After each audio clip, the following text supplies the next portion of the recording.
एक तरफ एक ऐसे नेता का घोषणा पत्र जिसकी जीत के दावे भारत का हर पोल कर रहा है। बुलेट ट्रेन का काम जोरों से चल रहा है और करीब करीब पूर्णता पर। और दूसरी ओर एक ऐसा नेता का घोषणा पत्र जिसकी भाई उसका घोषणा पत्र को देखकर आधा रेवड़ी बना सकता है उसका बजट। 8,500 रुपया महीने का खटाखट आता रहे। और तीसरी बात ऐसी है कि लोगों को भ्रमित करने वाले लोग जो कि दिव्य भ्रमित लोग हैं। क्या हमें सही में डबल हाईवेज की जरूरत है, डबल एयरपोर्ट्स की जरूरत है? क्या अंतर है बीजेपी और कांग्रेस के मैनिफेस्टो में जो आप उनको वोट देने वाले हैं, हम आज फुल डिस्कस करते हैं इस वीडियो में। किसी पार्टी ने ऐसा बजट बनाया है कि देश को तोड़ने का काम कर रही है, तो किसी पार्टी ने ऐसा बजट बनाया है कि देश को आगे बढ़ाने का काम कर रही है। पूरी जानकारी जानने के लिए वीडियो को अंत तक देखिए और सब्सक्राइब करिए। 14 अप्रैल 2024 यानी कि बीजेपी ने अपना संकल्प पत्र या फिर न्याय पत्र अपन लोग कह सकते हैं उसको जारी किया। और कुछ लोग, किसी ने कहा वाह वाह वाह वाह मोदी जी क्या मैनिफेस्टो तैयार किया है, और किसी ने कहा अबे एक क्या मैनिफेस्टो है। बीजेपी का 69वां पेज संकल्प पत्र का खोलते ही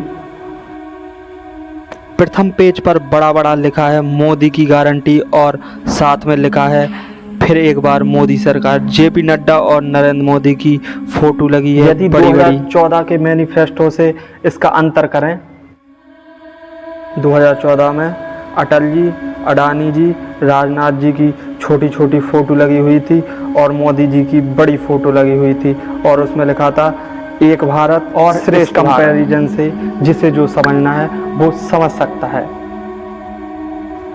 फिर जब इंडेक्स खोलते हैं तो हर इंडेक्स के चैप्टर पर मोदी की गारंटी मेंशन किया गया है।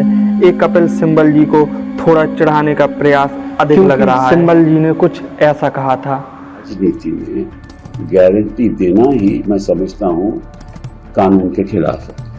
इसको इलेक्शन कमीशन ऑफ इंडिया को एक्शन लेना चाहिए कि मोदी जी आप कैसे गारंटी कर सकते हो। आप ये तो कह सकते हो कि मैं प्रयास करूंगा, अब गारंटी नहीं दे सकते। अब 2024 के मैनिफेस्टो के कंटेंट में जाते हैं तो भाजपा ने मोदी की गारंटी दी है कि अगले सत्र में यूनिफॉर्म सिविल कोड और वन नेशन वन इलेक्शन कर दिया जाएगा। दोनों ही भाजपा की पुरानी मांगे रही। लेफ्ट विंग यानी कि एक्टिविज्म या कहे नक्सलवाद की भयानक समस्या को जड़ से समाप्त करने की बात इसी मैनिफेस्टो में आई है। मैनिफेस्टो सीईओ को पूर्णतः इम्प्लीमेंट करने की बात करता है, लेकिन इस मैनिफेस्टो में एक कहीं भी नहीं लिखा है कि एनआरसी और एनपीआर इन दोनों को भी इम्प्लीमेंट किया जाएगा, जबकि एनपीआर और एनपीसी देश को बहुत ही ज़्यादा ज़रूरी है और इस मैनिफेस्टो में कहीं पर भी नहीं लिखा है। लेकिन जैसा कि ओवैसी ने कहा, सीए को एनपीआर और एनआरसी के बिना नहीं देखना चाहिए। तो क्या भाजपा भी ऐसा ही सोचती है कि नहीं, ये तो पता नहीं है। परंतु अभी के लिए बीजेपी ने रेडियो साइलेंस बना रखा है एनआरसी और एनपीआर के मुद्दे पर, और ये मुद्दा 2019 के मैनिफेस्टो का मेन हाइलाइटर था। मैनिफेस्टो ज्ञान की बात करता है, ज्ञान यानी कि GYAN। पेज नंबर 11 पर जो 80 करोड़ लोगों को फ्री अन्नदाता की बात करता है। आयुष्मान भारत की स्कीम जिसमें गरीब लोगों को 5 लाख का फ्री उपचार मिलता है, उसकी म्यूपृत ट्रांसजेंडर इनको भी जोड़ने की बात की गई। तो यहाँ से ये सरकार ट्रांसजेंडर को भी जोड़ने की बात कर रही है अपने मैनिफेस्टो में, जबकि LGBTQ कम्युनिटी इस सरकार को पानी पी पी के गाली देती है। फिर ये मैनिफेस्टो पेज नंबर 12 पर PM आवास योजना को सभी गरीब तक पहुंचाने की बात करता है, जो कि अभी तक एक इस फेसबुक नंबर था। हर घर जल्द से जल्द इस मैनिफेस्टो में बात होगी, और 3 करोड़ गांव की महिलाओं को लखपति दीदी बनाने की बात की जाती है। फिर गरीब परिवारों के लिए डिजिटल यूनिवर्सिटी और स्किल्स को इम्प्रूव करने और industries focus free force launch की बात की जाती है इस मैनिफेस्टो के अंदर। फिर मिडिल क्लास को ध्यान में रखते हुए इस मैनिफेस्टो में कई बात की गई हैं, लेकिन ध्यान देने वाली बात यह है कि टियर 2 और टियर 3 में स्टार्टअप इकोसिस्टम को क्रिएट किया जाएगा और उसे और अच्छा बनाने के लिए IITs और IIMs खोले जाएंगे।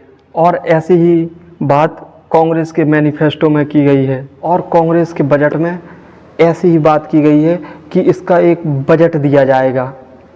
और वहीं भाजपा का मैनिफेस्टो इस स्कीम को बूस्ट करने के लिए कई स्कीम की बात करता है, जैसे Atal tinkering lab, hackathon, startup India seed fund scheme और स्टार्टअप क्रेडिट गारंटी स्कीम, और वहीं मुद्रा लोन इसी के लिए शुरू किया गया था। फिर इस मैनिफेस्टो में मेडिकल स्कीम की बात की जाती है।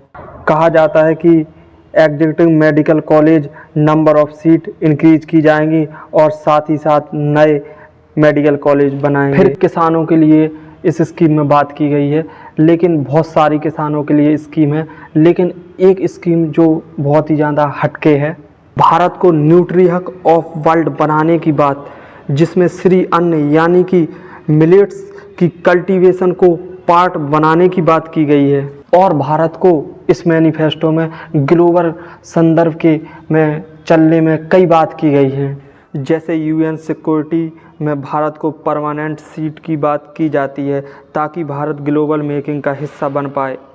ग्लोबल स्तर पर आतंकवाद के विरुद्ध छेड़ने की बात की जाती है युद्ध, और भारत को विश्व की 3 अर्थव्यवस्था बनाने की बात मुख्य रूप से है। मुख्य रूप से डेवलपमेंटल फ्रंट से हर रूप में भारत में बना कवच सिस्टम को इंस्टॉलिंग की बात की गई है ताकि एक्सीडेंटों को रोका जा सके। 15,000 किलोमीटर की सड़कें बनाने का वादा किया जा रहा है और हर मेजर सिटी में एक रिंग रोड बनाने की बात की जाती है। जिसे रिंग रोड के बारे में नहीं पता वो दिल्ली के लोगों से पूछें। 5G नेटवर्क के प्लान को एक्सपेंड करने की बात की है, 6G को डेवलपमेंट करने की और 2 लाख ग्राम पंचायत को भारत नेट से जोड़ने की बात और हाई स्पीड इंटरनेट सब तक पहुंचाने की बात इसी मैनिफेस्टो में की गई है। और साउथ के अलावा नॉर्थ, ईस्ट, वेस्ट मतलब चारों जगह पूरे भारत में बुलेट ट्रेन चलाने की बात की जा रही है इसी मैनिफेस्टो में। आज जैसे पश्चिम हिस्से में एक बुलेट ट्रेन काम करने जा रही है, अब भाजपा का संकल्प है आने वाले समय में उत्तर भारत में एक बुलेट ट्रेन, दक्षिण भारत में एक बुलेट ट्रेन और पूर्वी भारत में एक बुलेट ट्रेन। और भारत को लीडिंग एविएशन इकोसिस्टम देना अन्य प्रायोरिटी है, जो कि यह एक बहुत बड़ी बात है। और विकसित भारत के लिए परिकल्पना की गई है कि 2047 तक भारत विकसित हो जाएगा। 2036 में भारत ओलंपिक को होस्ट करेगा और उसके लिए जो इंस्ट्रक्चर करना है वो भी अभी किया जाएगा। गंगायान में मेन मिशन किया जाएगा और भारतीय अंतरिक्ष स्टेशन बनाया जाएगा। उधर से साइंटिफिक रिसर्च के लिए अनुसंधान केंद्र बनाए जाएंगे। उसके लिए 1000 करोड़ की लागत लगेगी, जो कि बजट दिया जाएगा। और ऐसी परिकल्पना जो कि बीजेपी करती है। कांग्रेस यानी कि लेफ्ट वाले अब क्या है और उनके मैनिफेस्टो में क्या है उसकी परिकल्पना हम दूसरे एपिसोड में करेंगे। देखिए, जैसे कि बीजेपी के मैनिफेस्टो में मोदी की गारंटी लिखा है, उसी के विपरीत बिल्कुल कांग्रेस के मैनिफेस्टो में न्याय पत्र लिखा है। इसका संदेश साफ है कि देश पर 10 साल में अन्याय किया गया है। वहीं जो बीजेपी के बड़े नेता हैं उनका कहना है कि जो कि कांग्रेस का ये मैनिफेस्टो है वह पाकिस्तान के मैनिफेस्टो से मिलता जुलता है। मैनिफेस्टो है, उस मैनिफेस्टो का कोई वैल्यू नहीं है। मैनिफेस्टो देखने से लोग कंफ्यूज हो जाएगा कि ये भारत का चुनाव का मैनिफेस्टो है क्या पाकिस्तान का चुनाव का मैनिफेस्टो। क्यों बीजेपी के नेता या बीजेपी के लोग कांग्रेस के मैनिफेस्टो को पाकिस्तान का मैनिफेस्टो बता रहे हैं? क्योंकि उसमें मुसलमान का अपीसमेंट बताया गया है। इस न्याय पत्र के पेज 8 पर लिखा है कि मुस्लिम लोगों को विदेश जाकर पढ़ने जाने वाली मौलाना आज़ाद साहब स्कॉलर को दोबारा चालू करने की बात करता है यह मैनिफेस्टो। और इस मैनिफेस्टो को दिसंबर में बैलेट रीजन के साथ बंद कर दिया था गवर्नमेंट ने। पेज 8 में मेंशन किया गया है कि अल्पसंख्यकों को उनके पर्सनल लॉ दिए जाएंगे, basically sharia law and fermentation. ये एग्जैक्टली अपोजिट है बीजेपी द्वारा प्रॉमिस यूनिफॉर्म सिविल कोड के।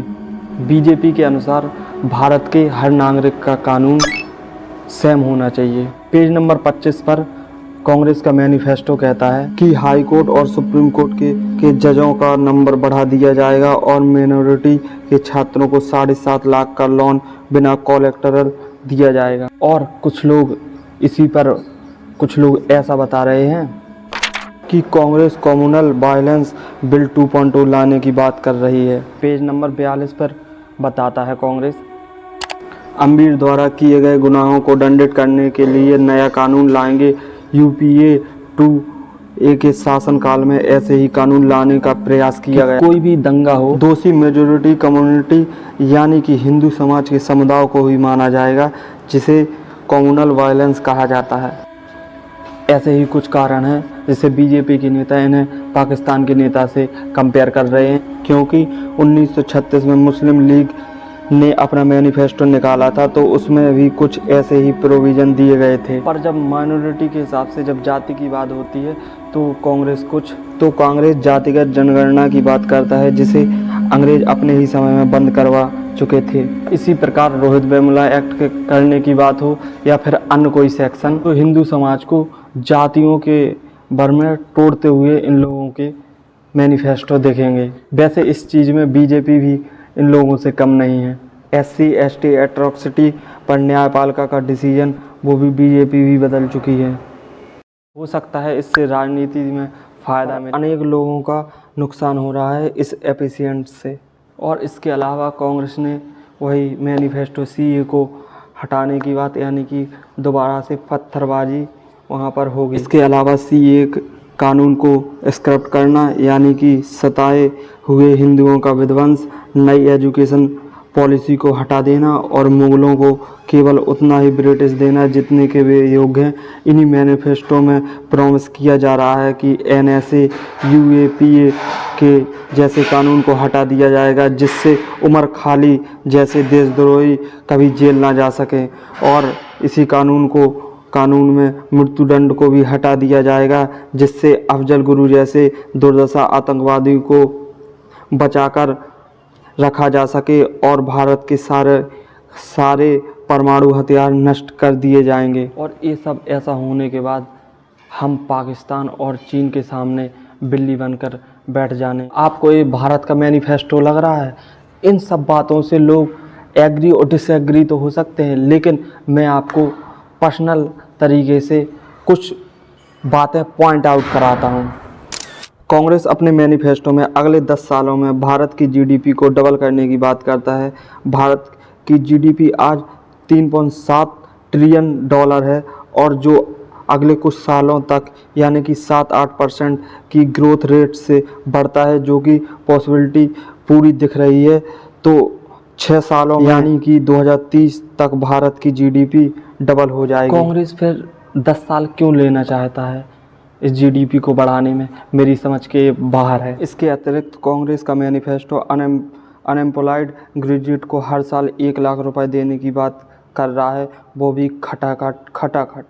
अब ये पैसा कांग्रेस अपने इलेक्टोरल बॉन्ड के पैसे से देगी या फिर कहीं और से देगी या फिर कहीं और से लाएगी, ये बात किसी को नहीं पता। और ऐसा ही एक प्रॉमिस कांग्रेस ने महिलाओं के लिए किया है, जो कि हर साल एक गरीब महिला को 1 लाख रुपए दिए जाएंगे, खटाखट।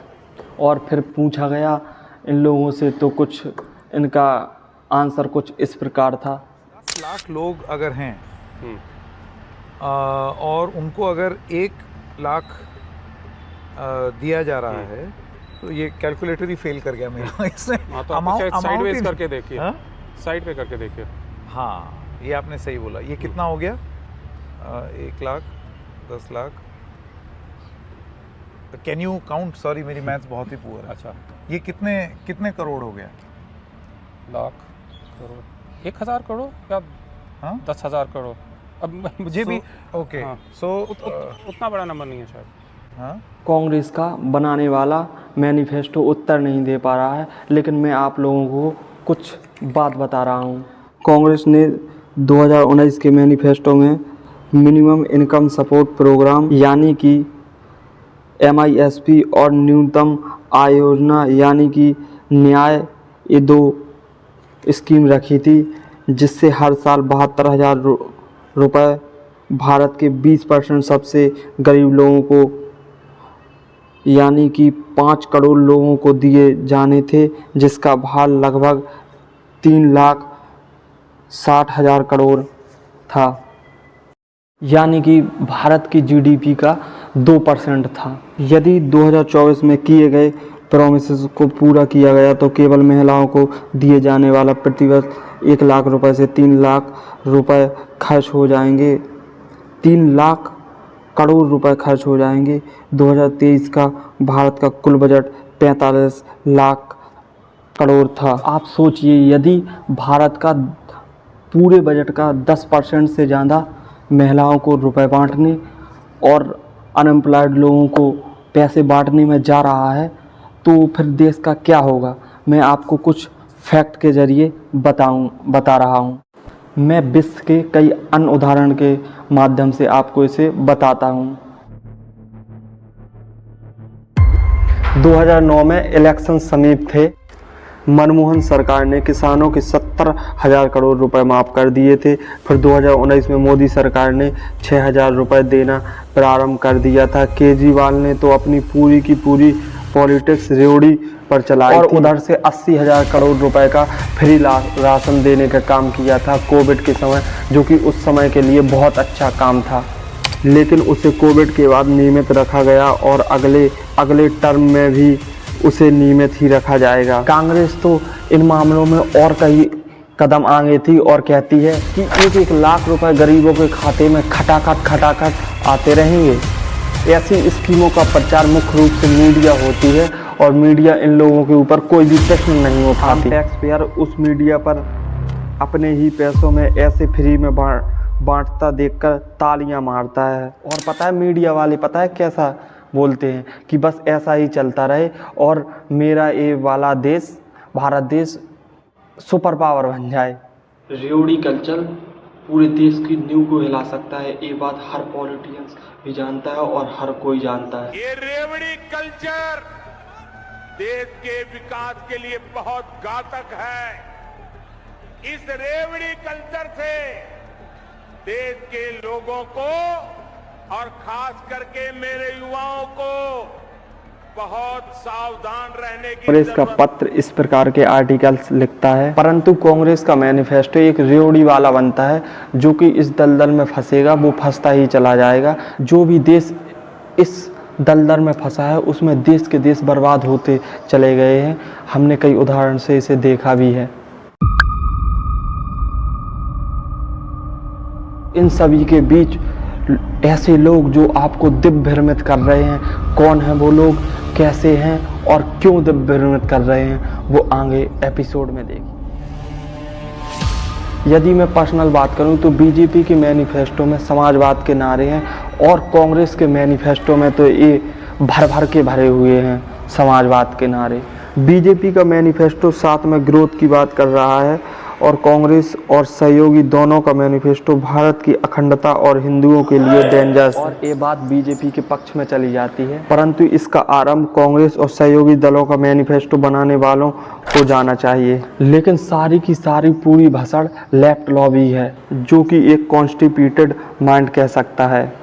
लेकिन इसी बीच एक सज्जन कह रहे हैं कि भारत को सड़कें बनाने की क्या आवश्यकता है। इन्होंने प्रॉमिस किया है कि 2022 तक ही डबल कर देंगे नंबर ऑफ हाईवेज को और एयरपोर्ट्स को भी डबल कर देंगे। अब ये मैंने अनक्लियर की कैटेगरी में इसलिए डाला है दोस्तों, क्योंकि क्या हमें सही में जरूरत है और हाईवे ये सज्जन जिस देश में रहता है वहां पर एक्सप्रेस वे 1930 में बनने आरंभ हुए थे। इनफैक्ट इस सज्जन के द्वारा अपने देश को रिजेक्ट करते हुए दूसरे देश में रहने के पीछे क्या सबसे बड़ा कारण हो सकता है? मेरे हिसाब से तो बढ़िया स्ट्रक्चर ही होगा। लेकिन वही बात स्ट्रक्चर की भारत देश में आती है तो ऐसे लोगों को कुरकुरे वाली आवाज़ आने लगती है और ऐसे लोगों को इसलिए ट्यूशन देना बहुत ही ज़्यादा अनिवार्य हो गया है। 2020 के अंत तक चीन में 1,61,000 किलोमीटर के एक्सप्रेसवे थे, जबकि 2014 तक भारत में केवल 997 किलोमीटर तक ही एक्सप्रेसवे थे। इसके बाद थोड़ी तेज़ी बढ़ी गई और 2023 में 5,500 से भी ज़्यादा एक्सप्रेसवे बन गए और जो चीन से अभी भी 30 गुना कम है। भारत के लगभग 8,000 किलोमीटर की एक्सप्रेसवे बन रहे हैं और इससे कुछ अधिक कागजों में चल रहे हैं, यानी भारत में आने वाले समय में लगभग 30,000 किलोमीटर के एक्सप्रेसवे होंगे। विच मीन यदि चीन ने 2020 के बाद कोई भी एक्सप्रेसवे नहीं बनाया है अपने यहाँ, तो भी भारत उससे 5 गुना पीछे रहेगा। चीन भारत से 3 गुना अधिक क्षेत्रफल में है। इसके अनुसार भारत में एक्सप्रेसवे कम से कम 30 से 40,000 एक्सप्रेसवे होना चाहिए। तो बात आती है अब ये कि अपने पास 30,000 किलोमीटर के एक्सप्रेसवे हैं, तो अब बात आती है कि और ये लोग बोल रहे हैं कि भारत में अब एक्सप्रेसवे की क्या ज़रूरत है, क्यों नहीं है ज़रूरत। और अब मैं इसके बारे में क्या ही बोलूँ।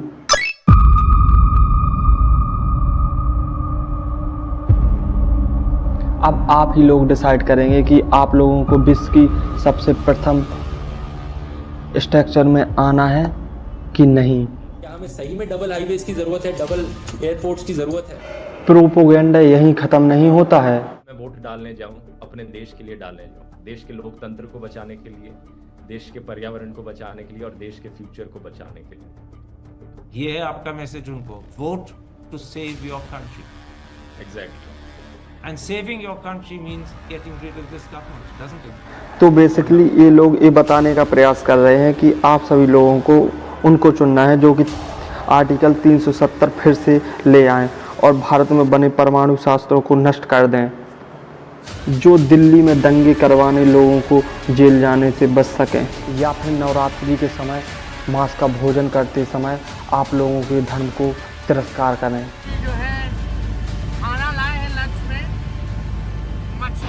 मेरा काम है कि इस वीडियो को आप लोगों तक पहुंचाना और इसी के साथ अपना होता है वीडियो समाप्त। Please like and subscribe. यदि आपको इस वीडियो से कुछ जानकारी मिली हो तो आप लोग प्लीज़ लाइक एंड सब्सक्राइब करें, इससे हमारा मोटिवेशन बढ़ता है। यदि आप लोगों को बीजेपी और कांग्रेस के मैनिफेस्टो में कुछ डिफरेंस पता चले हो इस वीडियो में, तो इस वीडियो के कमेंट सेक्शन में हमें ज़रूर बताएं। और इसी के साथ अपना वीडियो होता है समाप्त। सभी भाइयों को राम राम।